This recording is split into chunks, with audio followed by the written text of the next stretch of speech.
Correct. No. But there's still There's 10% that doesn't Yeah, get it. correct. That's the. All right, it's So that's kind of 12:51, so we'll get started here with the next portion of the day. My name is Stan Schauer. I'm the assessment director for DPI. I'm going to be talking about some of the state assessment data and some learning recovery data in this presentation. I handed out a district-specific data sheet. On the left-hand side, it has the state data. On the right-hand side, it has the district you're associated with data. I think I'm just missing one, someone from Fort Yates. There's two of you. I only made one, so I can get another one down here. So that's kind of a general look, about 70 different data points for your specific district. And we'll be talking about what some of them mean, what they are, and also be talking about where the state is sitting currently. So the data sources that we'll be covering in this presentation are ND Insights, STARS Reporting and Analytics, the NDSA Centralized Reporting System, and then the SAS Learning Impact Studies. That's some of the sources that go into the data points that are on your sheet. Specifically the NDSA scores, so that's our state assessment. We'll be looking back at the previous 3 years of NDSA achievement levels, and then kind of discussing the different levels one can look at, the state level, district level, school, grade, classroom, and student with data sources and access. Right now, that data sheet covers the first two levels of that. If we start going down any further, like say, for example, a large district like Devil's Lake, that data sheet would grow, and even more so if we got down to the student level. We'll also talk about learning recovery. We have an effect size study based on these NDSA scale scores, and then the district-specific handouts that I already discussed a little bit. I just want to mention and try to say this anytime we talk about state assessment data or assessment data in general, it is very important to not use a single measure or single assessment score in judging a student, school, district, or state. It happens quite a bit. It follow legislative discussions. Sometimes the only two data points I get brought to some of those discussions are ELA proficiency and math proficiency. And then using those two scores to then judge all of the work that a student puts in or the school puts in and the district puts in. And they're using the state aggregated level. So basically 2 data points to tell the whole story. That is incorrect. That is not how it should be done. It is always best to use multiple educational and achievement measures.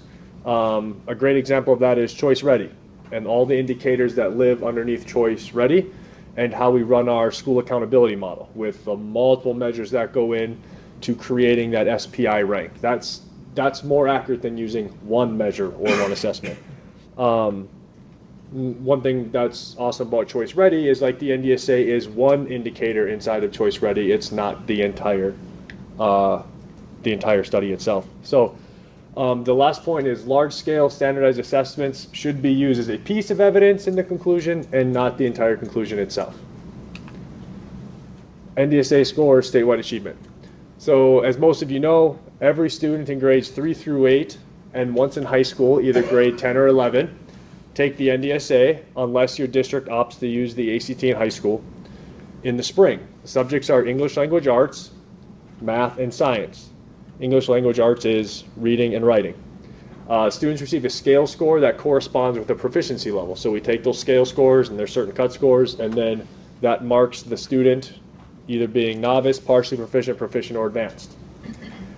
Each grade and proficiency level has a descriptor of what the student should be able to do, and those are created by educators across the state who get together and kind of lay out in a short little paragraph. Being novice in 4th grade math means this, being partially proficient means this, and so on and so forth. All of the cut scores and those achievement levels can be found on our NDPI assessment website. So, if you have a 6th grade student who's proficient in math, kind of a brief summary of what that student should be able to do. So, jumping right into some data. Participation. Participation rate is something that I feel gets forgot about on a national level when talking about students' proficiency and students' test scores. Also in North Dakota, we've had a history of having very high participation rates. A goal set by the Department of Education is always getting 95% or higher as a state.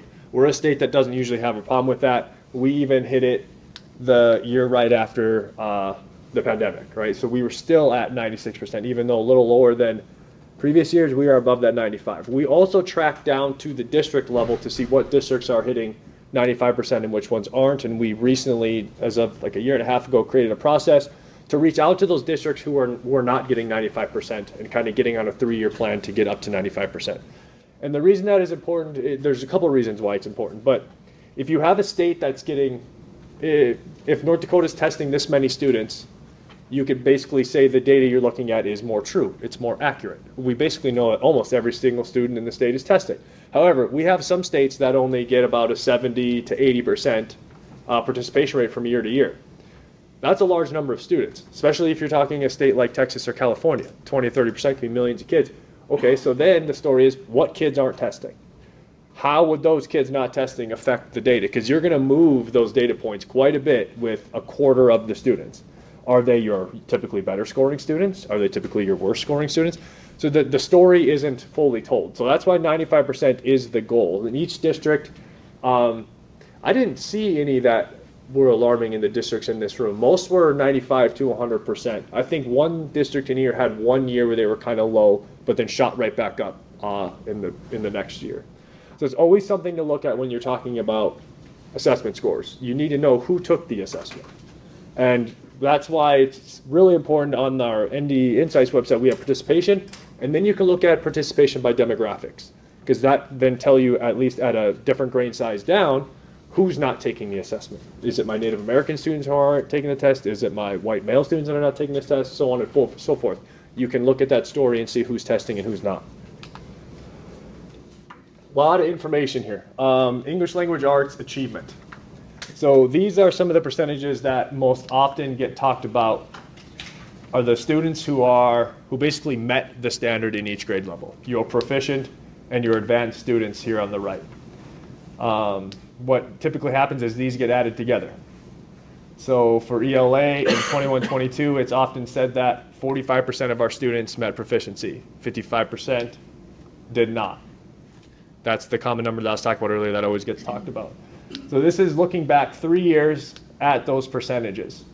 And the bar graph above is also doing that. Red being 18-19, we didn't test in 19-20, blue 20-21, yellow 21-22.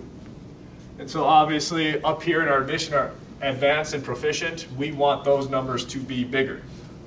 You can see in 18-19, 14%. We took a dip 2021 after the pandemic, and we climbed back up to our same advanced pre-pandemic level of 14% with our advanced students. So that's what this is kind of looking at. Our proficient students, we didn't quite get back. We're still not quite back to our pre-pandemic levels. We are still 2 percentage points below, but we jumped one from the after pandemic measure point. So our partially proficient students, oddly enough, stayed the same all 3 years.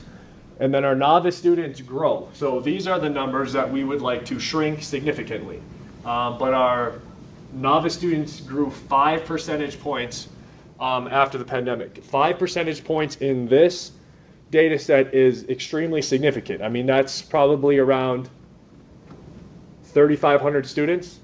So 3,500 students that weren't there before now jumped into the novice category in grades 3 through 8 and once in high school. That's a large number of students. That's a larger number than a lot of our districts have in North Dakota. So that number is significant. A 5 jump is not great. Jumping into the next year, we reduced that by 1 percentage point. So there's work to be done here to shrink that back to 26 or hopefully even further. Down to 20 would be fantastic. And this is only for ELA. So I think basically the moral of the story, the summary of this slide, is that we saw what we were pre-pandemic, even though it might not be where we wanted to be. We took a hit after the pandemic. I mean, that's pretty obvious with this data set. And then we started to climb back the year after in 21-22. Math tells somewhat of a different story. Math is more of a hold, even, plateau kind of story where we were in 18-19. We see the dip in blue in 2021. And then we kind of had, so we didn't continue to decline, but we more have plateaued, kind of a hold steady. Our novice stayed the same. Our partially proficient reduced 1%. Our proficient students stayed the same, and our advanced students grew by 1 percentage point. So on your data sheet, you have that state on the left-hand side, and then you have your district numbers on the right-hand side. So you can look across and quickly compare the two. Now, the one downside to most of the district sheets in this room is ND Insights has suppression rules. So there will be ranges on some of your data if your district doesn't have enough students to report that publicly. Your district and school leaders have access to what we call STARS reporting and analytics, and that has the background data down to a student level on what makes up these metrics. So you could get a report from them. I'm pulling this from the public dashboard because all of us in this room don't have access to those student level, school level scores if the suppression rules apply. And kind of the same look, but now I'm breaking it down by demographics. So it's still that same. This is a little different in the fact that blue is MET, so MET is proficient plus advanced. Purple is not MET, that's novice plus partially proficient. So now this is the same subject and years, it's just that we're looking at a breakdown by the demographic students and how they performed in that year. It's a real quick look at what those groups of students did in those years, this just being ELA, and this being math. And again, this is at the state level. I did not go down to demographic level on the district reports you have, but again, your school and district leaders can do that.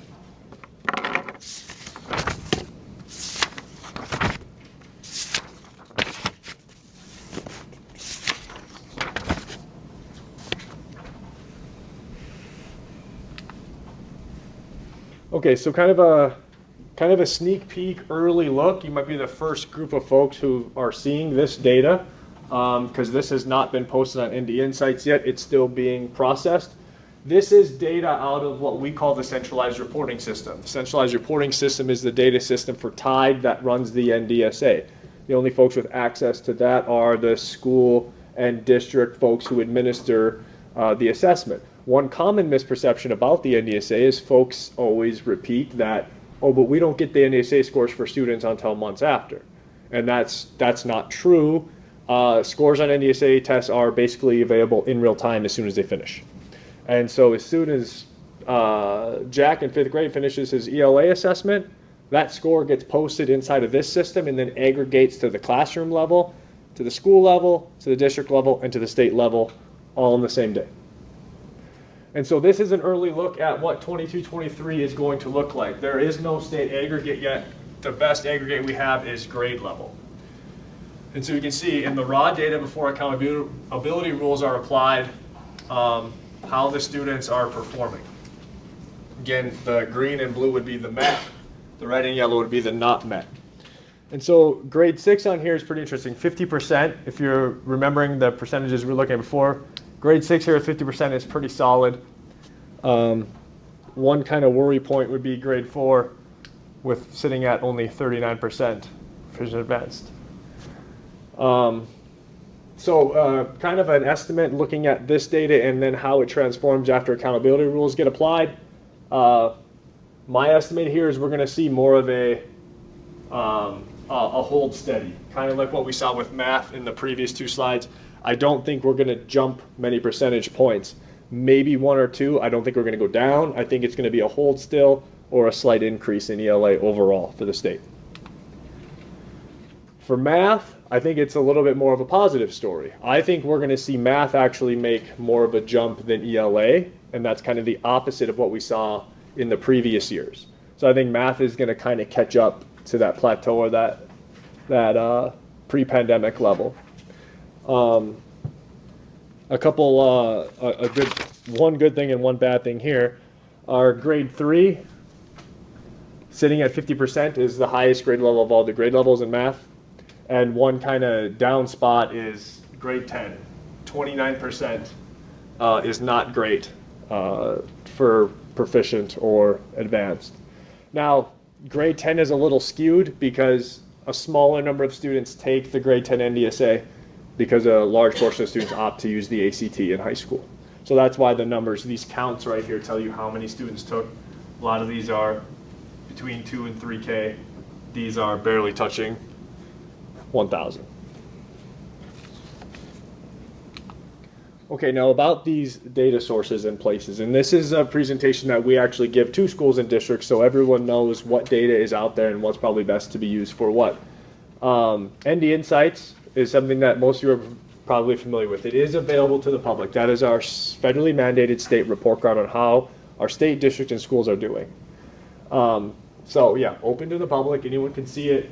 State, district, school grade level data with suppression rules applied. So if there's certain data points that have less than 100 students, it'll get a range. If it's less than 10, we won't even post it. There'll be an asterisk to say not enough students, because someone could probably go in and figure out which student is which because it's so small and it's a small community. So to protect student data privacy, it just won't be listed with 10. Then we have STARS reporting and analytics. This is still fairly new. It's less than 3 years old. It's actually all the data that goes into the back end of ND Insights.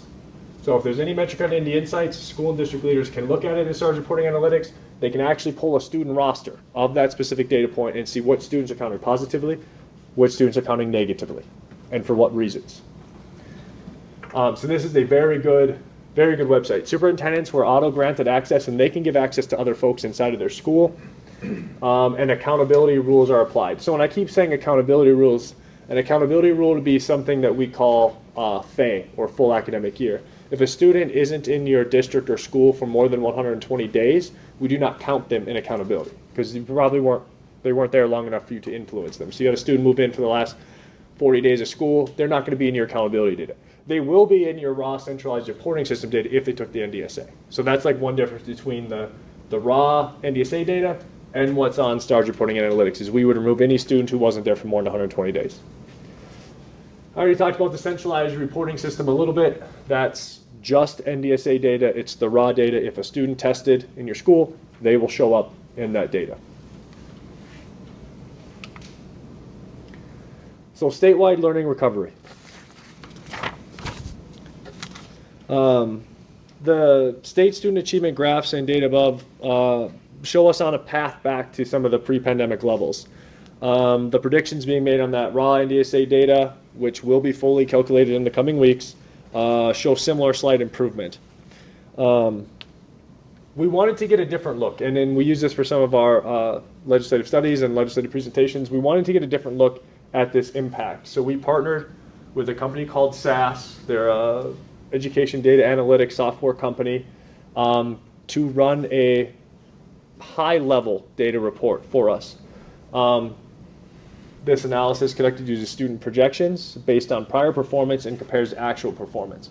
It's complex and nuanced because it goes all the way down to the student level. So it would go down to a student, how they scored in 3rd grade on the scale, how they scored in 4th grade, and then they would project how they should score in the 5th grade based on the prior history, but then they can look at where the student actually scored. So they measure then the effect size is from where they actually scored and where they were projected to score. That's the effect size. It can be positive or negative. You had a student who was better than their projection, that's positive. If it was worse than their projection, it's negative. So they did that for every student in the entire state and then aggregated to the school, district, and state levels.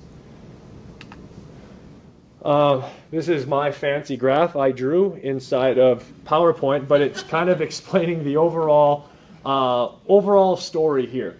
So you have pre-pandemic tests, right? And then you have a pre-pandemic expectation. Climbing up the scale score from grade 3, 4, 5, 6. It's a vertical scale score. So, it might be 350 to 400 to 450. You're expected to grow per grade level up that vertical scale score. However, in 1920, we didn't have an assessment, so we don't really know where we are. In 2021, we see the actual. We were behind our projections, obviously. 21, 22, we got a little closer to where we're supposed to be. 22, 23, Stan, for whatever it's worth, is saying, I think we're going to get a little closer. So that's why I moved the dot up close. This right here, what learning didn't occur or what was lost, is what the effect size study looks at. So the net negative, if there won't be a net positive, would have been awesome if there would have been a net positive, but there wasn't. That's what we talk about with effect size. And your district sheets have the effect sizes per grade level on there. Yes. So, you guys are saying how 2020, 1920, you guys keep reflecting back of how bad it was, and then you guys see or suspect that distant learning, that COD or whatever, is going to take off. Are we going to see that same kind of effect there with like online learning? Well, at a certain point, there were huge numbers of students in virtual education and virtual learning. Now that number is Correct. a fraction. You could still do that today. If I stand corrected with the COD or the NDCD. Yeah, so you're saying if students continue to take classes through the Center of Distance Education or another virtual method, will we continue to see learning loss? Yeah, are we going to drop back down again because there's going to be, say, 30% of the students I want think to do that? Or are they going to be more energetic, do you think, to want to take them classes so that they can get a higher education? That's tough for me to even speak on because I think there's more than one thing at play here. One would be the type of student who's doing the virtual learning, because if you're a self-motivated good learner, you're going to be fine. Yeah. I think that's one difference. What we saw, during the pandemic times, it was basically everyone was pushed into virtual learning. Yeah. Where now I think it's more voluntary. I'm personally not a huge fan of it. Obviously, like more brick and mortar school, teacher in front. Maybe I'm old school. I don't know.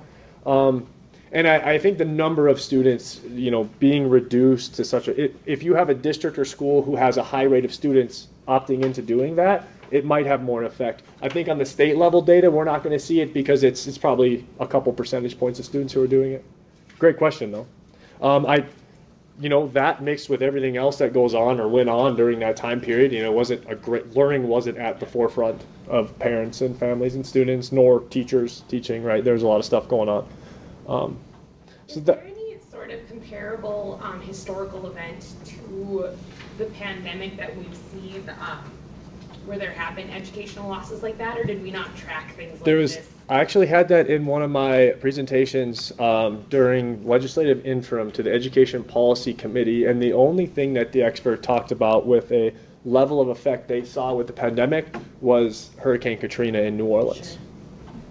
That was basically the other large significant event, and it wasn't nationwide, right? It was, but I don't think there was anything in historical records of like an event that we saw as far as the nation and state on all the measures that they use, like that kind of effect. Do you see other states fall worse than we did? Or? Oh yeah.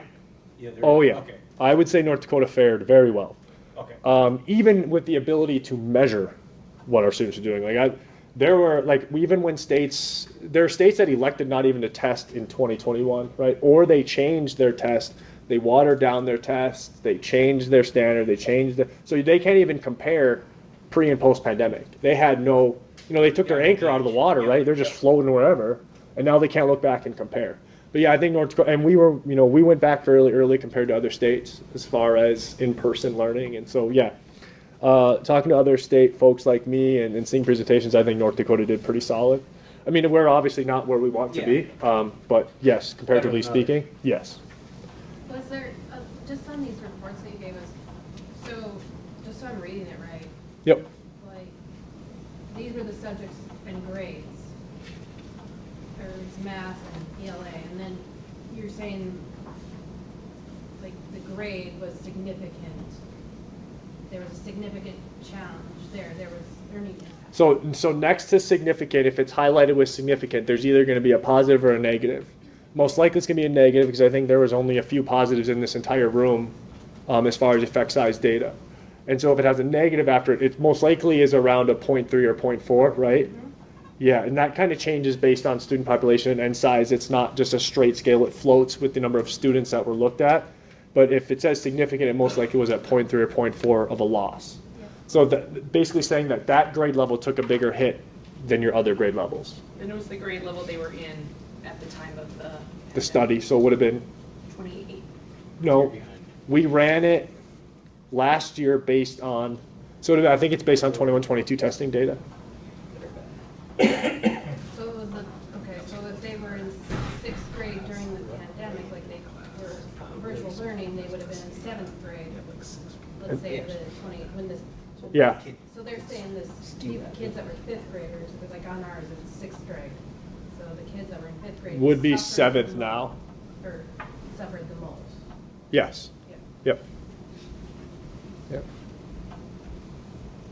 And looking at it over time, because we've ran that twice, we did it the year right after the pandemic, we had them run it because then you can just see loss, and I'll talk a little about this. We ran it again because then you can start to see recovery. So you measure your loss, and then you start to measure recovery. That's just a soapbox here. That's why I don't really like you might hear news about the NAEP assessment, learning loss. There's only been one NAEP since the pandemic. So of course they can't measure recovery, right? Of course it's going to show loss. It was given a year and a half ago, and they still talk about it. It's like, let's wait and talk about it when we give it again, and then we'll see if there's still loss. I'm saying it's probably not. It's going to plateau or be going up from where we were. Question? I think you and I have talked about this a little before in the past, but to compile all these scores as a state, okay, all schools. Mm-hmm. But I've also seen reports where the data has been disaggregated and broken into subgroups. Yep. Do you have subgroup results similar to that? And the group I'm going to Yes. ask for is Native American schools. Yes. Where, if you were to take the gains toward, on your graph, where would Native American schools and students fall compared to the overall state results? Yep. Definitely have that. Can share that with you. Okay. I don't, from trying to recall like my summary in my head from looking at that data. I want to say like the net impact. This is an overall summary, right? Don't quote me on this. But I think the net impact wasn't as significant as like the other demographics. But they were starting at a point that was already lower. Does that make sense? Yes. So the net sink wasn't as big and the recovery's been a little slower. So it's kind of a mixed bag. But I have that report and it's broken down by demographics. So I can definitely share that with you and send you those pages from that study. Yep. Any other questions with my fancy graphic here? The SAS study, what we're talking about right now. So the overall key takeaways, like I said, we ran it twice. We ran it in 2021 and then we refreshed it with 2022 so we can get a look at recovery. The 2021 report revealed that ELA grades 5A and 10 students tended to score closer to pre-pandemic expectations than in math. So ELA was a little better off with math. We saw that in our proficiency chart. So it matches across two different data sets. But a negative overall learning impact, so a net negative, was evidenced in both subjects. Learning loss did occur, according to our proficiency level, according to this study. You want those things to match at a big picture. The 2022 report allowed us to add another set of assessment data. Like I said, recovery was looked at. There was evidence of recovery toward pre-pandemic expectations in ELA in grades 6 and 7 and math grade 6. And in contrast, ELA grades 8 and math grades 7 and 8 showed students tending to fall further behind the pre-pandemic expectation. So in the first grade set, they continued to rise. In that second grade set and subject set that I mentioned, they continued to decline a little bit. So you even start to see a difference between grade levels from the overall state story. You really start seeing a different story when you start digging into your guys' district data. I mean, it was interesting putting it together because I could see the variance in the room of how the districts were doing. And then from there, you can start going down to schools, right? And then you're going to see a wild difference. That's why using a state proficiency level of 45% for ELA is, I mean, you can't use it to tell a story of what Pheasant and Bowdoin's doing or Nottin's doing, or you know what I mean, or Allendale's doing, and what are the schools inside the district. You have to look at the specific district and school when you're talking about that story. Oh yeah, the bottom part, the positive. We did have schools and districts that continued to meet or exceed pre-pandemic expectations. 2022 report showed about 43% of schools achieved this in ELA and about 35% of schools achieved this in math. So they kind of stayed at the standard throughout everything that was going on. So a couple of the districts that did this, and a couple of them are in the room right now. Nottin's up there. Now, one thing I do want you to look at, it's, N size matters. The who matters. So the N size is on the right. That's how many students are in the district, right? And Smaller class sizes, more one-on-one time, whatever it is, we saw that our smaller districts fared better in this situation and in this study as far as effect size is concerned. Wapaton was about the only outlier. Wapaton was one of the bigger districts at 222 that kind of stayed. And that's not the total number for the district. That's how many students we could use in this study. You have to have previous assessment data to be used, right? You have to have a couple of years to build that projection. So these are the number of students from each district that were able to be in the study. That's what the N size is. But they're, pretty small schools. Allendale in the room, Naughton in the room, North Star in the room, I do believe. And so ELA and math, and those are what we call exemplars, the ones that kind of held that standard or even increased throughout what was going on. Okay, so district-specific handouts, and we already kind of talked about things. And this right now, if you have questions about what's on that sheet, we can definitely discuss. If you want to discuss your data openly, we can definitely do that. Remember, anything on that sheet is open to the public, so anyone could go on your ND Insights website and pull that off and discuss it.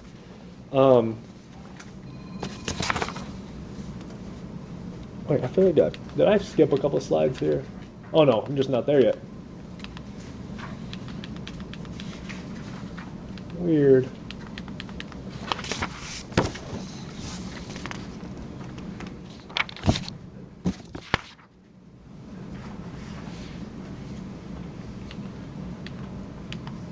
No, I am missing some slides. Okay, so I'm sure this presentation will be sent out to you.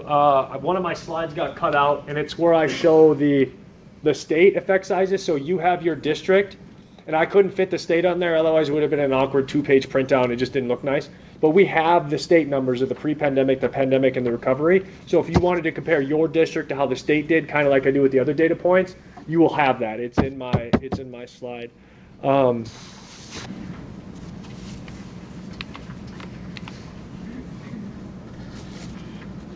Should receive a packet. Feel free to reach out with questions. We already talked about that. I have a question on the handout.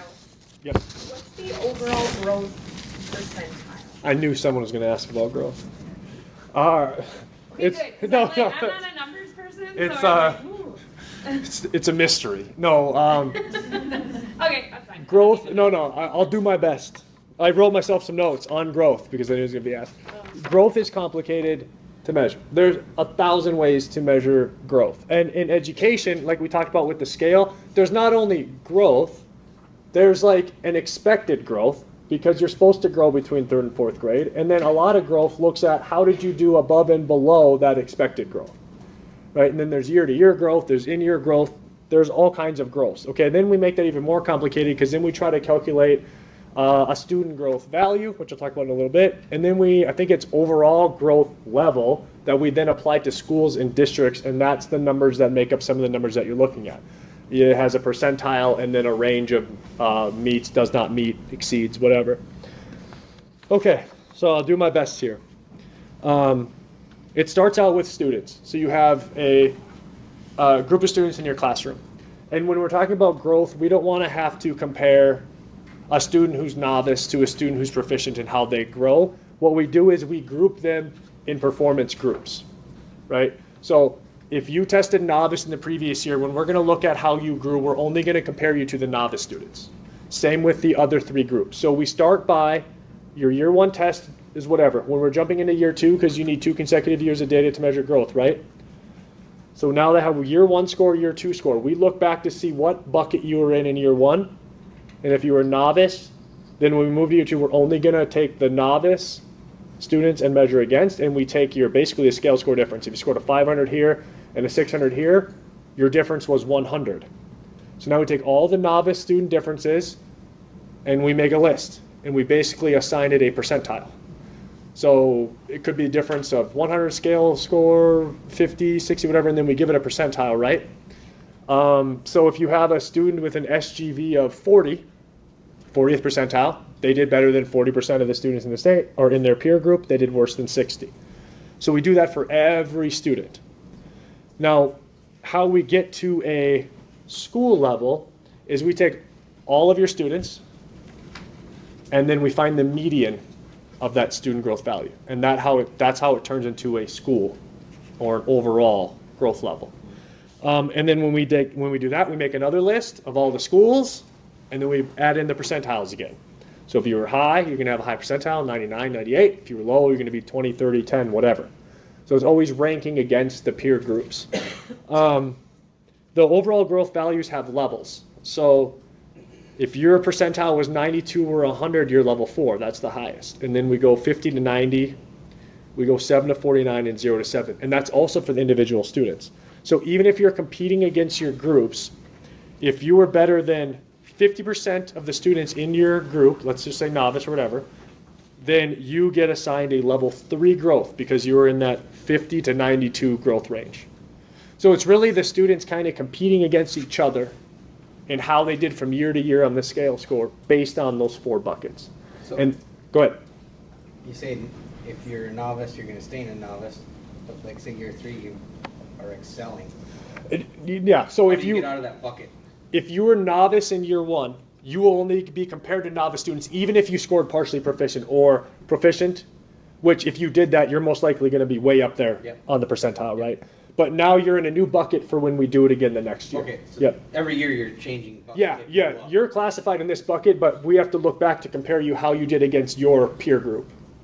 And it's just to give the students who are novice, like, okay, we know you might not get to be proficient this year, but you can still grow. Yep. And so we try to take a look and give credit where credit is due with students making a push towards being proficient. And there's a lot of math, there's a lot of formulas, right, in the background. We have some documents. We have an explanation on ND Insights.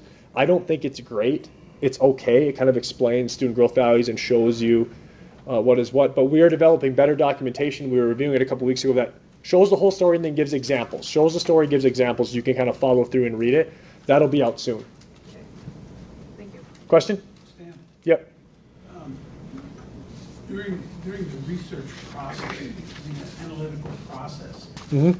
of how you conclude where these schools fall, as part of the research process, are a variety of variables taken into consideration, and what might those variables look like, be it controlled or uncontrolled? No, not very many, because it's standardized. And standardized isn't always the best way to do it. I think knowing those variables is very important. Knowing your community, knowing the school, knowing the students. I think that's an important story that a district and school leaders should be telling to you folks, or you folks probably know already. Let's say something significant happens in the community, an uncontrolled variable that makes school not important, like a pandemic, but at a smaller level. Like that might go into play on why a school district doesn't perform in that specific level, you know? Teacher shortages, low participation rate, a lot of students moving to virtual learning, you know what I mean? It's like, there's so many different stories for every school. To try to control that at the state level would be almost impossible. So we have to standardize it as much as we can, and it's not always the best, but it's the only way that it allows, like, so we can compare for that SPI, we can compare one district to the other, or one school to the other. Not saying that's the best way to do it, it's one way to do it. There's a story that's to be told at every school and district. I think that's where you put in those variables. Does that make sense? Sure does. A couple of things I want to call out. Apple Creek's in the room, and their student achievement data in 2021. So if you want to check out someone on ND Insights, they're here, they have their sheet. But the way their proficiency levels grew after the pandemic is like a model example of what you'd want to see. North Border's in the room. North Border, your guys had one of the only positive significant gross. It was like 0.5 in one of your grade levels, right? That's fantastic. That's really good to see. Naughton I wanted to bring up. So Naughton's a good example of suppression rules. So I was putting all this data together. The large, like Devil's Lake didn't have any ranges. A lot of your districts had the ranges I had to type in, like 92, 100. Naughton I didn't have much data for. So a lot of its stuff says NA. So that's where it's really important, if you can't publicly see your data, to get from your district and school leaders. Like, if you don't know what's going on because you can't see it on a data set, then you should be getting that from your school and district. And why some of these data points are important and what can they be used for. So the one you have is an example. You can compare how your district is doing to the state, which is, it's nice to know. You can also compare how one district's doing to another, your neighboring districts, how am I doing against the districts in my immediate area. You can also look at a specific school inside your district. How's the school doing to the district? How's the school doing to the state? How's that school doing to surrounding schools? And then you can do school to school over time, district to district over time, to kind of see your own growth or decline. And I think one of the things that spins off of doing that is there a school in my immediate area that's doing something really well? Like if I look at grade 5 proficiency and a teacher I know in a neighboring school is just crushing it and like 70% of their students are proficient, what is she doing different? What are they doing different? You know what I mean? It gives you that ability to kind of maybe learn from one another if you know who's doing well and who's not doing well. I think that's all I had. Is there any more questions about the district data sheets or the stuff that I talked about on here? If anything comes up, always feel free to email or call me. If you're looking at data and something's confusing you and you want someone to kind of talk through with you, always willing to do that. Or if you have a data question, you don't know what to look at, I can also help you with that. Do you know any schools doing like these PI scores? PI students, like predictive index, like your employment places do, so that they know, okay, I'm an A, B, C learner or group to. Yeah. They kind of group you with that environment of work. Yeah. There's a bunch of assessments that do that same thing. Like ONET's the big federal one that I know of. Schools that are doing that though to get better ways of learning with students? I mean, obviously, like your Fargo school probably couldn't do that, but like your smaller school districts or anything? I don't know any right offhand. I would guess if someone's using, probably our career and tech education centers might be doing it. I can ask around, but I don't know off the top of my head. But I do know there's multiple assessments that do that like the ACT Work Keys groups you in, and like ONET I know is a big one that's used in adult education. That one I haven't specifically heard of. Any other questions, comments? Thank you for your time today. I appreciate it. Yep.